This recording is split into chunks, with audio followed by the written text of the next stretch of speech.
大家都話咧，對上集嗰個2分鐘全身肌肉訓練咧，有啲疑問話咧有啲更加多可以練大家有全身肌肉啊。其實都唔係冇嘅，都有一陣嘅。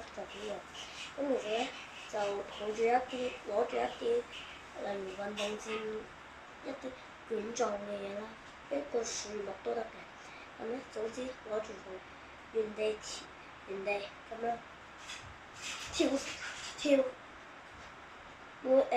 每次做1分鐘，每日做5次都係1分鐘。咁樣堅持做，大家隻腳同埋手臂會啲肌肉爆發。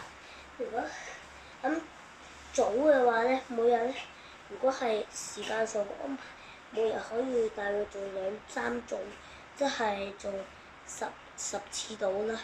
希望大家中意呢條1分鐘小短片，記住如果喜歡我嘅肌肉嘅話 ，subscribe 我。